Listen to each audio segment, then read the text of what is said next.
Hello, world, and welcome to another transit chart reading from Beyond the Matrix. My name's Sarah, and today I'm going to be talking about Neptune. Neptune is one of the outer planets, so it is not something that is mentioned in Hellenistic astrology, because as far as we know, they didn't have the ability to observe Neptune.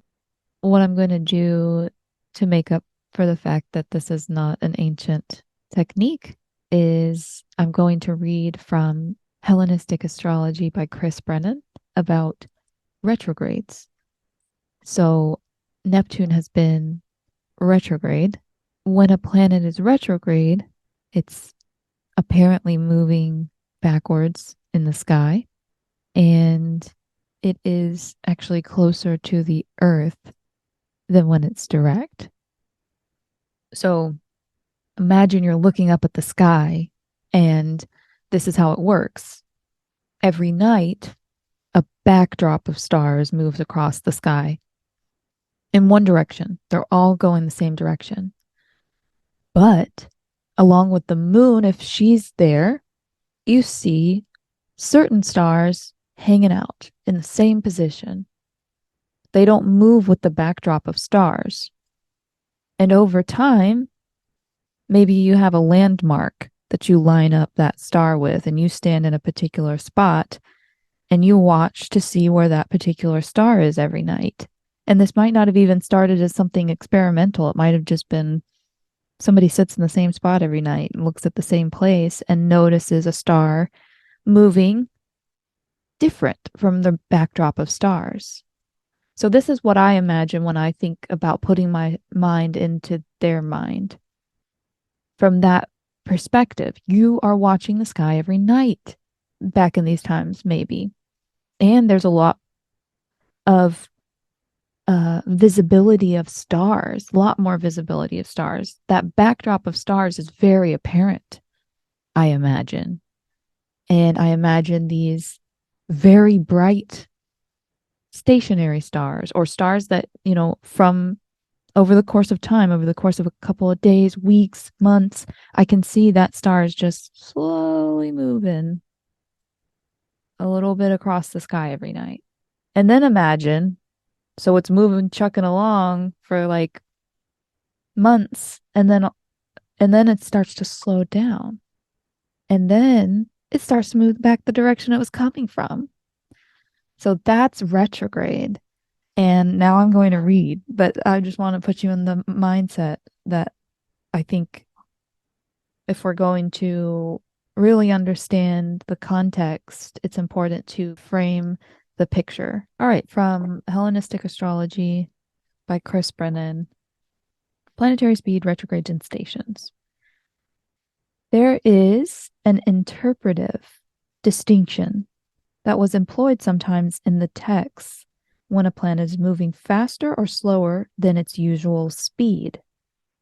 A planet's typical speed is measured by its average daily motion, which is the average distance that a planet will travel along the zodiac in a 24-hour period.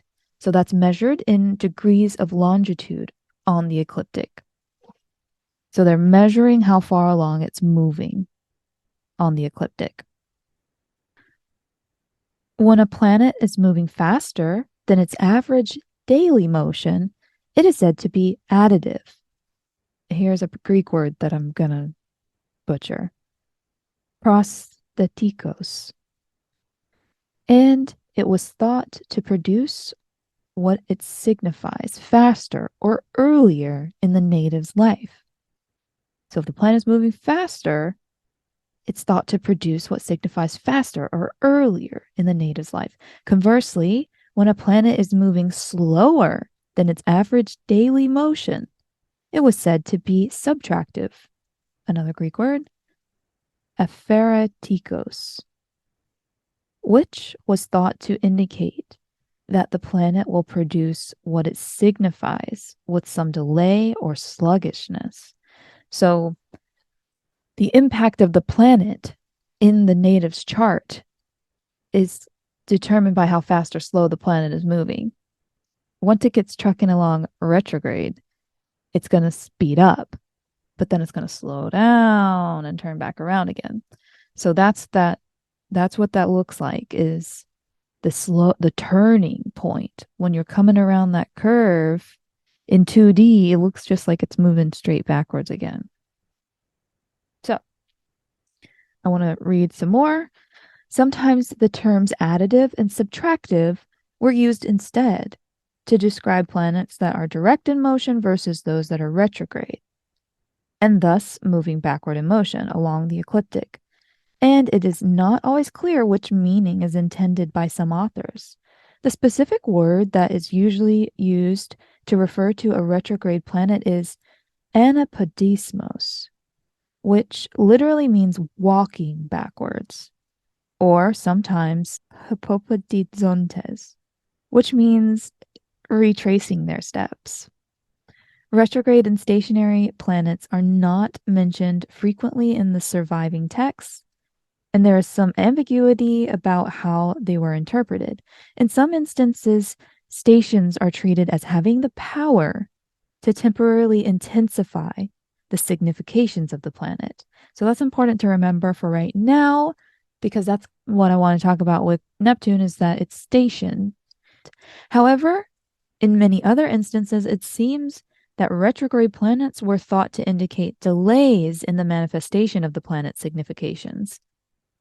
So when the person that's looking at the chart sees something retrograde, they're apparently going to think it is what's called subtractive. And I shouldn't say just retrograde, it's really when it's slowing down to station. The transit that we're looking at is the fact that Neptune is stationed to go direct. And I'm trying to be careful with my words because I want to talk in the way that an astrologer would talk. So that's the thing, is like the meme has become Mercury in retrograde, and it doesn't seem to be the way that you say the thing. It's Mercury retrograde. So that's descriptive of the motion that Mercury is moving. And then there's Mercury direct. It's not Mercury indirect. That would make it not direct. So, but that's kind of why I'm trying to be careful with the way that I say that. And I don't even know if I'm saying it right. So I want to show you what that looks like. Here's Neptune, just to isolate. Ooh, in a nice, it was a really nice triple conjunction with the moon in between them yesterday. That might have been very fortunate for you. I know it was for me.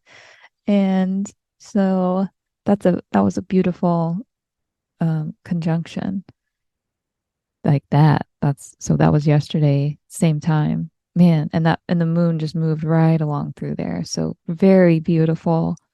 And I hope that benefited you in some sort of way. Now moving through today, so we're looking at just Neptune, because you see how the 22 degrees there is red. That means that it's retrograde. That's the motion. It's apparently moving backward compared to the rest of these dancing stars of the planets. When it's red, for our purposes, you see Mars here is also red. It's retrograde in Gemini right now. Neptune's retrograde in Pisces right now. And so I'm going to move this forward just watch the number 22 there change from red to white. So this is Saturday, Sunday. By the time we get to Sunday, Neptune will be direct. And you see it's at 38 minutes. 22 degrees and 38 minutes is that point that the planet is reaching the end before it turns around. So this point in 2D, so I'm going in a circle, and you can kind of tell I'm going in a circle, but imagine this was really far away. It would just look like it was going back and forth. So that's the optical illusion that is created by this retrograde. And that's all because the planets are actually revolving around the sun and not the earth. But when they didn't know that, this is how they described what was happening from their perspective, from their knowing. Okay, so by the time we reach Sunday, Neptune will begin direct motion. I think that's a good way to put that. What we are experiencing now is called the station. So, in fact, it's been stationed at this exact degree and minute since Wednesday. So it's kind of just been stationed, sitting on this degree point at this minute. And I want to read some of the things that Robert Hand in Horoscope Symbols has to say about Neptune, because this should be kind of an energy that we can expect to feel into a little more with this station. Because in what I read from Chris Brennan, it says, in some instances, stations are treated as having the power to temporarily intensify the significations of the planet. Now, it could be read as, in the natal chart, things are delayed or things happen more quickly in your life. I'm wondering, what's the backbone story? And so to find that, I want to look at the significations of Neptune and see what's being emphasized right now. And this is a different kind of knowing. It's knowing through your body. You ask yourself, what do I feel like right now with regards to what is being described as an area in my life that's being affected? So I'm going to read again from Robert Hand, Horoscope Symbols, about Neptune. And I'm going to read a good ways into this because Neptune is this planet that's like associated with obscurity and confusion. So it sounds very ethereal to read about it. And that's why I feel it's really important to be precise and say, quote something about this, because Neptune can be really elusive. Okay. Neptune is probably the most difficult planetary energies to understand. Its nature eludes definition because it is associated with aspects of the universe that are unclear, illusory, delusory, ill-defined, and even imaginary. But Neptune can be understood in part by defining what it is not. Even more than Uranus, it is an energy that negates everything that Saturn stands for. If Saturn is reality, Neptune is unreality. If Saturn is an aspect of the ego, Neptune is denial of the ego. If Saturn is our notion of time and space, Neptune is outside time and space, in either a non-dimensional or an infinitely dimensional universe. Neptune symbolizes the truth and divinity perceived by mystics. Keep in mind that the planet is an agent or representation of an energy, not the source of the energy. At the highest level, Neptune represents nirvana, where all individuality is merged into an infinite oneness of being and consciousness. The planet is probably misnamed from an astrological point of view, since it has little similarity to the boisterous Roman sea god. It is more like the Hindu goddess Maya, who is really a philosophical principle, like the planet Neptune. Maya is both illusion, especially the illusion that is the physical universe, and the way through illusion to absolute truth.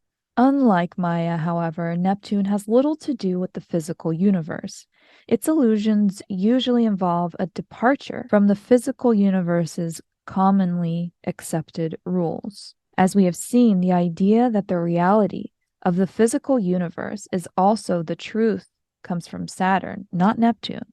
Thus, Maya, in the philosophical sense, is represented in its different aspects by both of these planets. So I'm going to skip down a little bit. Neptune may also signify both an ideal and an illusion of the perfectly ideal. Though Saturn also has an ideal of perfection, Neptune's ideal transcends physical reality. Neptune's ideal of perfection is positive when it is held as something to strive for, but illusory when it is believed already to be true on this plane. Neptune can be a great source of difficulty in relationships. This is because relationships require a clear idea of what one is, a clearly defined ego. When Neptune affects relationships, there is not only a lack of clarity about what the other person may be by himself or herself, but also no clarity about which aspects of the relationship are really the other person and which are actually oneself. Neptunian people are prone to create projections in which there is no correspondence between the energy projected upon the other person and what the person may really be. All relationships are to some extent based on projection, but with Neptune, the fit between the projection and the person may be very poor indeed. What I want to mention about how this practice helps me is that I know that's coming. I know that that's happening now. So there's a lot of reality checks that I'm going through on a lot of things. Like I said, I mean, I'm really excited about some developments because of that triple conjunction yesterday. Not because of that triple conjunction. See, this is the thing. Watch out for stuff where you're becoming too attached to the dream, to expectation, to outcome. Watch where you put meaning into things because you don't want to have a soul crushing moment. And it's just something to be mindful of. Don't become too attached to the ideal that you've developed in your mind. Recognize the difference between what's actually happening and what you're perceiving, what you're expecting, the outcome that you are bringing in. What we're also seeing is that Mercury and Venus, as I mentioned, they're moving through that square with Neptune, with squares of the nature of Mars, conflicting, combative. Okay, to think of the archetype. So the aspect says these celestial bodies are working towards maybe a similar goal, but from different angles, from different methods. And sometimes those methods are at odds with one another.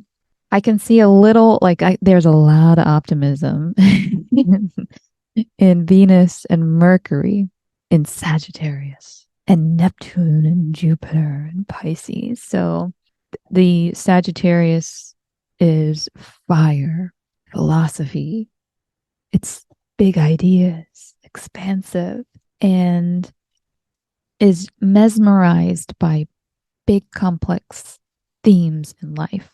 And with Neptune and Jupiter, well, Jupiter is the ruler of Sagittarius. So this house is just like fog for sure. Like there is some elegant, delicate, beautiful fog. Dealing with a square, I've always had this feeling of conflict, but with this one, it's just so pleasant that it's really, there's a bubble busting moment, but let that bubble get big.